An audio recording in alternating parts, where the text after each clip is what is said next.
Hello there, it's the beginning of a new week, so good morning and welcome to Breakfast News live on Channel 1 MTV. I'm Arundhati Fernando. Let's start off with a look at your headlines. Sri Lankans engage in a protest opposite the Channel 4 network building in the UK. Legal action instituted against 250 advertisers who had displayed notices without indicating the price. And a senior aide to Afghan president killed in an attack in Kabul. A group of Sri Lankans engaged in a protest opposite the Channel 4 network building in the UK. The protest was launched against the Channel 4 propaganda against Sri Lanka. Convener of the UK branch of Sri Lankans Against Terrorism, Anura Mathakedara, stated that more than 4,000 protesters gathered for the protest, which was held at around 6 p.m. local time. He added that all Sri Lankans living in the UK, including Sinhalese, Tamils and Muslims, attended the protest.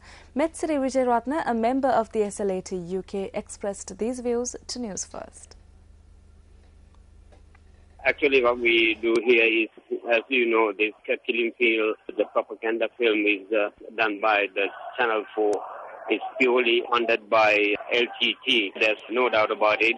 And we after the 30 years of war, we are trying to heal our wounds with Sri Lanka. And the Sri Lanka is making a good progress towards the peace. And by showing films like Killing Fields in Channel 4, it doesn't help at all. They are trying to divide the country again. So we know that this is funded by LTC. So that's why we are here to protest in front of the Channel 4 studio. The Consumer Affairs Authority has taken steps to institute legal action against 250 advertisers who had displayed notices without indicating the price. Chairman of the Consumer Affairs Authority, Rumi Marzouk, stated that action has been taken against the display of large cutouts, hoardings and posters as well. He added that further steps will be taken to locate such advertising notices. Marzouk noted that Section 26 of the Consumer Act stipulates that all advertisements must indicate the price at which the goods are sold. He went on to say that all advertisements must ensure the same.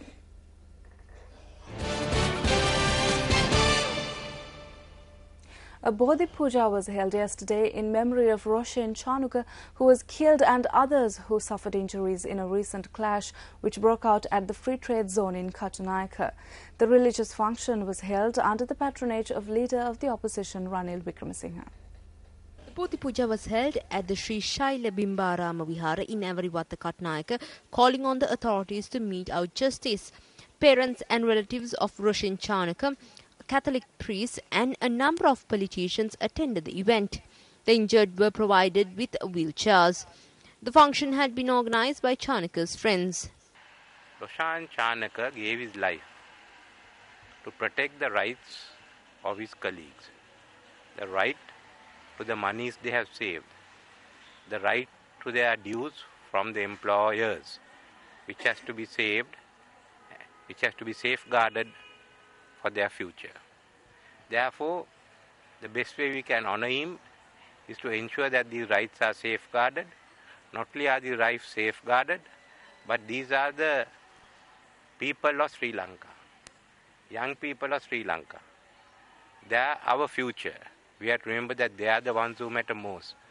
Our most precious resource is our manpower, and here they are. So it's our duty not only to protect their rights, but to ensure that we are able to advance their rights and give them a better future than Roshan had. Meanwhile, a special meeting will be held today to discuss the problems faced by university lecturers. Spokesperson for the Federation of University Teachers Association, Dr. Mahim Mendes, stated that the Secretary to the Ministry of Finance and several government officials will be attending this meeting. Dr. Mendes also noted that issues that were not taken up during their meeting with President Mahinda Rajapaksa and Basil Rajapaksa will be discussed during today's meeting. He went on to state that the salary increase of 115,000 rupees that was promised for senior professors should be given to professors, doctors and lecturers as well. Dr. Mendes noted that the government will be then asked to provide a written statement permitting these conditions. He also declared that they will not end their strike until such a written statement is presented to them. The echo scanning facilities at the Colombo National Hospital have become dysfunctional. President of the All Ceylon Government Medical Officers Association, Dr. Gishanta Dasanayaka, stated that this situation has arisen due to the air conditioners in the said room malfunctioning. He added that as a result, echo scans have not been conducted for heart patients for almost 2 weeks. We made inquiries in this regard with the Deputy Minister of Health, Lalit Disanayake, who stated that the matter will be addressed promptly.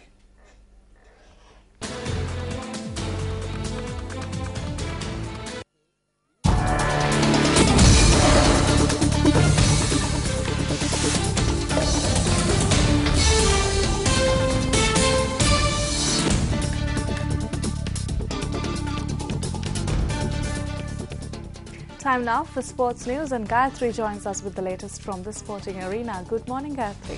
Good morning, Arundhati. Over to you. Thanks, Arundhati. Well, Japan beat USA 3-1 on penalties to become the first Asian nation to win the FIFA Women's World Cup yesterday.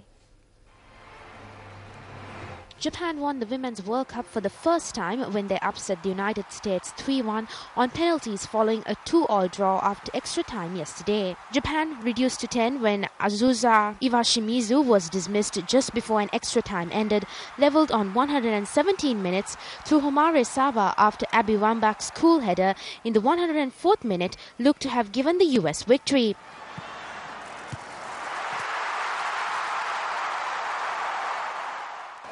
In normal time, Aya Miyama of Japan equalized in the 81st minute when she tapped in a loose ball after woeful US defending. Alex Morgan had stylishly opened the scoring for the United States in the 69th minute when she lashed home, having run onto a long ball. A nervous-looking Shannon Box set the tone for the United States penalty kicks as she struck her effort straight at Ayumi Kaihori. The Japanese keeper also saved from Tobin Heath, while Carly Lloyd blazed over the bar. Wambach was the only player to find the back of the net, but by this stage it was advantage for Japan. Norio Sasaki's side missed one but scored the all-important penalty when young defender Kumagai stayed cool to fire in a brilliant spot kick high into the net.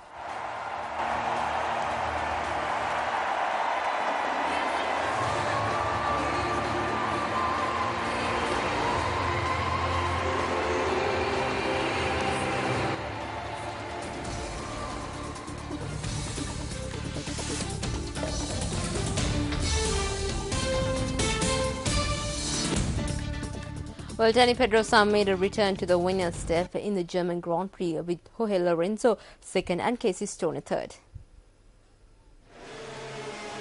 Spain's Dani Pedrosa sealed his return from injury by winning the German Grand Prix yesterday, while compatriot and MotoGP world champion Jorge Lorenzo snatched second place for Yamaha at the final corner. Australian Casey Stoner, who had started on pole position and led for a while, finished third, and his overall championship lead over Lorenzo was cut to 15 points with 9 races left. Pedrosa's win was his first podium finish since he won in Portugal in May, before he broke his collarbone in collision with Italian Marco Simoncelli at the French Grand Prix that same month. The Spaniard had seized the lead briefly at the start and fought a three-way battle, with both Stoner and Lorenzo taking turns at the front before Pedrosa again led for the last 9 laps. Lorenzo, who crossed the line at 1.477 seconds adrift of Pedrosa, had led for 8 laps before Pedrosa made his telling move and fell back to third with 6 laps remaining. The champion was delighted with his day anyway after surging past Stoner with the checkered flag waiting. Stoner, on his 7th successive podium, said he had struggled throughout the race. The next round is set to be held at Laguna Seca in California on the 24th of this month.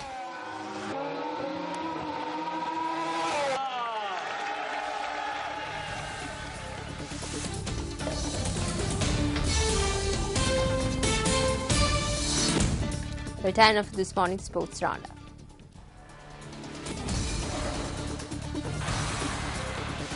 Cristiano Ronaldo tallied spectacularly in the second half to help lead Real Madrid to a 4-1 win over David Beckham and the Los Angeles Galaxy Saturday night at the LA Coliseum. The exhibition match was the first of the preseason for La Liga powerhouse Real Madrid as they began a series of 3 games in the States over a 2-week stay.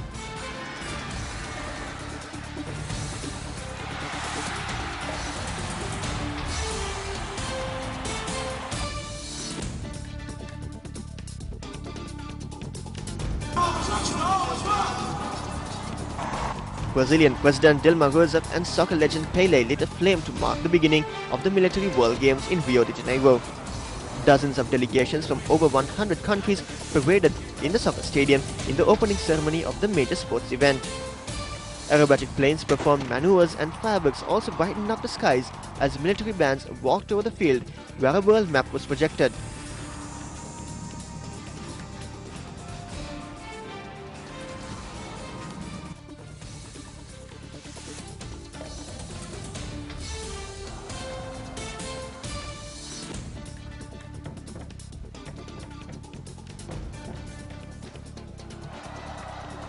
Wu Mingxia and He Zi of China pocketed the first gold of the women's 3-meter synchronized springboard diving event with 356.40 points at the Shanghai 14th World Championships.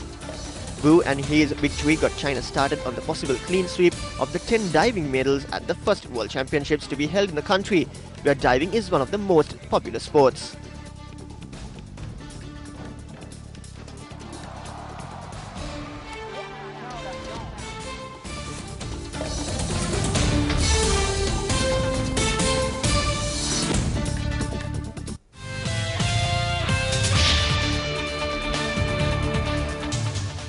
Let's now take a look at your currency exchange rates.